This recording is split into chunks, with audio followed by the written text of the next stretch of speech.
unquote, when officers were arresting him. Investigators noted that Bryce appeared to be in some sort of what they called an excited mental state and didn't know what was going on. The complaint describes similar behavior after the arrest.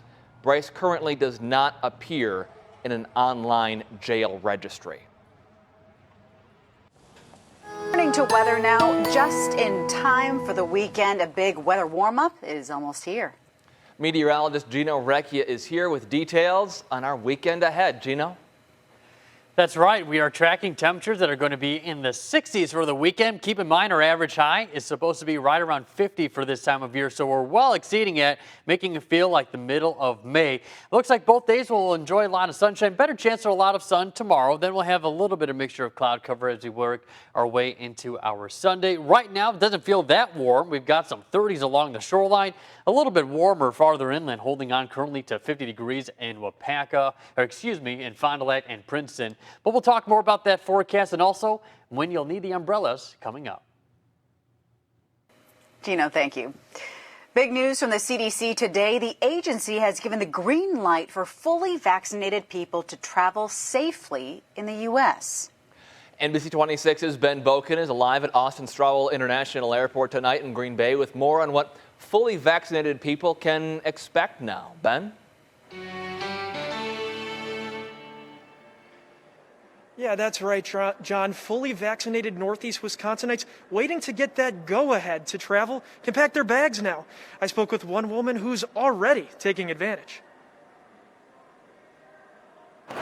Jill Jakes got a 2-for-1 deal. After getting both doses of the vaccine, she says traveling feels safer. I'm vaccinated, so I work in healthcare, so I'm glad that I have that. The CDC released a new recommendation saying fully vaccinated people can safely travel within the U.S. without COVID testing or quarantining. So Jakes is flying from Green Bay to North Carolina to see a friend. I don't need to do, crazy traveling in exotic places. I just want to get groups of family members back together again and feel safe doing that. Previously, CDC guidelines advised against any unnecessary travel. Unvaccinated people are still told to stay the course. The reality is there's still people that have to travel, essential workers and friends and family, visiting family members. For those planning on flying out of Northeast Wisconsin, airport requirements won't change, whether you have the vaccine or not. If you're fully vaccinated, you still need to follow all of the same protocols, wearing the mask and social distancing, washing your hands frequently. While the CDC says vaccinated flyers should still try to get tested before and after their flight, Jake says she feels a lot better now that she can see more family members.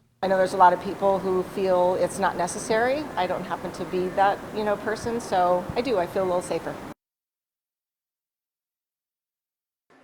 Now the Austin Straubel Airport says it's seeing about half of the travelers that it saw last year. Now it says that it is around 45 to 50% less traffic than it was last earlier March before the pandemic hit. Reporting here live at Austin Straubel Airport, Ben Boken, NBC 26. Ben, thank you. Taking a closer look now at those new CDC guidelines. If you want to travel abroad, the CDC says fully vaccinated people do not need to get tested beforehand unless it's required by the other country. The CDC defines fully vaccinated to mean that at least 2 weeks have passed since a person has received the second shot of a 2-dose vaccine or 1 dose of a single-dose vaccine. When we return, it is Autism Awareness Month, but many are pushing it for it to be Autism Acceptance Month. We have those details still ahead. But first, Gino has your weekend forecast and what we can expect for the next week's forecast when we return.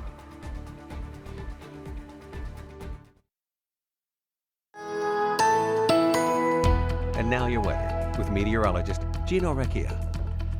Temperatures in the 40s and 50s here in Green Bay, but just take a look off towards the west. Much warmer conditions, and that is going to be heading in here as we get into the weekend and early next week. Temperatures running a good 20 to 25 degrees above normal over the northern plains, and that's going to be heading in our way. Beautiful start to the day, lots of sunshine out there, and we continue with the mostly sunny skies as we carried on into the afternoon. Wind started to pick up a little bit out of the southwest, around 10 to 20 miles per hour, and that's because a high pressure off to the east. We're in the return flow on the backside of that high. Right now, 49 in Green Bay. Feels like 45 with that south wind right around 10 miles per hour.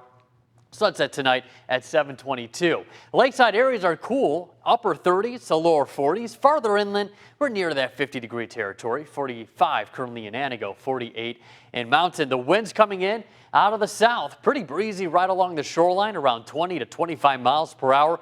Lesser farther inland across the Fox Valley and further west of the Fox Valley. But the wind conditions today, and with the dry air in store, we've got very high wildfire danger, hence the entire area under very high risk. And we did see a couple wildfires earlier today, especially along and north of Highway 29.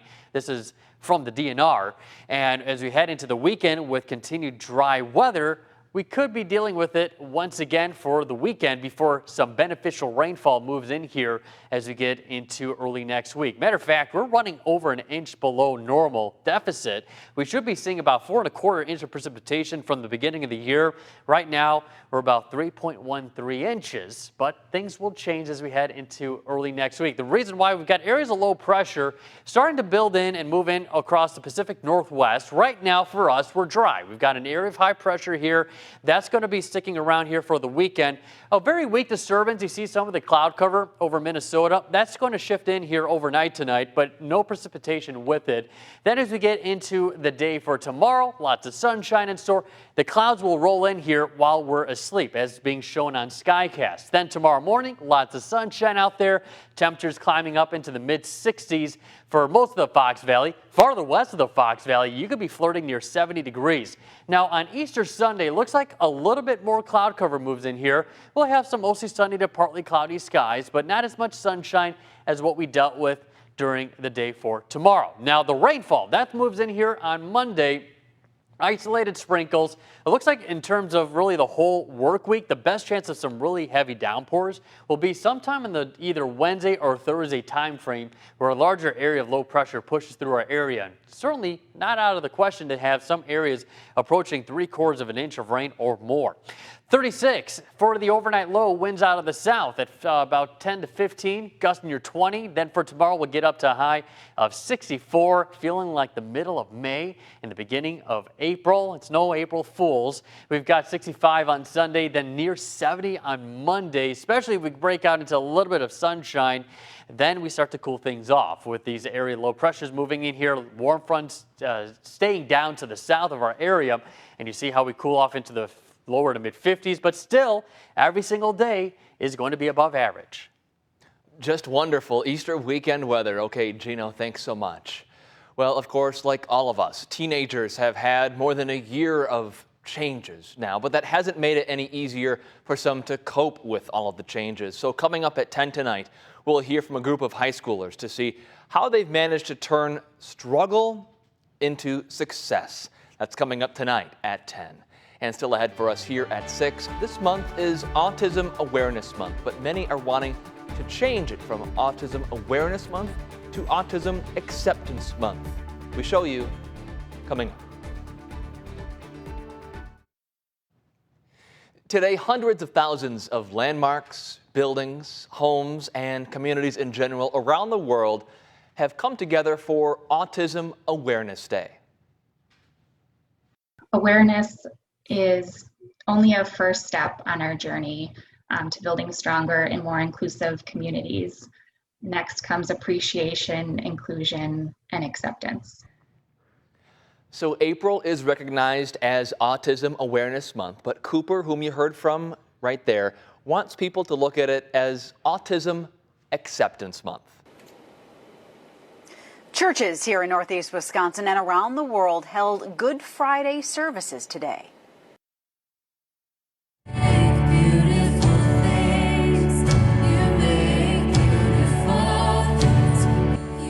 And despite the pandemic, many churches held in-person services for Good Friday for the first time since the pandemic began. This Holy Week is the one time of year where people really make an effort to come to church. People kind of come on and off throughout the year. It seems like on these weekends, everybody shows up at the same time. And it's just really good to see everybody and celebrate together. And while churches are happy to see people back in person, many are encouraging parishioners to wear masks and continue to practice social distancing. Well, still ahead here for us, Travis Shaw's return to Milwaukee was one to remember. what it means for the Brewers' third baseman going forward, coming up next in sports. And now sports with Brandon Kinnard.